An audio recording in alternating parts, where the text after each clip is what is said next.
छो त जेतिरो भरवसो मूंखे तव्हांजे भाउ जे मथां आहे, शायदि उन खां वधीक भरवसो बाबा साईं खे उन ते हुयो। ऐं उन ई भरवसे जे आधार ते मूं तव्हां सां निकाह कयो आहे। मूंखे उमेद आहे त इन भरवसे खे टुटण न ॾींदो।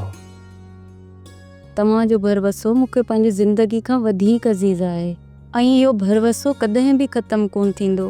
मुंहिंजी पहिरीं इहा ई कोशिशि हूंदी त मां तव्हांजे एतमाद खे क़ाइमु रखां।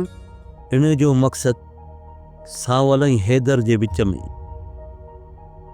नफ़रत जो बिज छटी चुको आहे। जाबर इन्ही नफ़रत मां फ़ाइदो वठ ऐं हैदर खे पंहिंजी मुठीअ में कर। जेकॾहिं तोखे हिते ख़ुशि रहणो आहे त जीअं मां चवां न उहे कजांइ। जेकॾहिं तूं मुंहिंजे हुक्म जो इनकार कयो न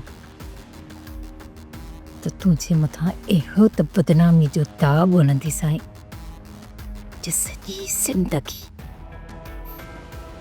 कंहिंखे बि मुंहुं ॾेखारण जे क़ाबिल न रखंदी।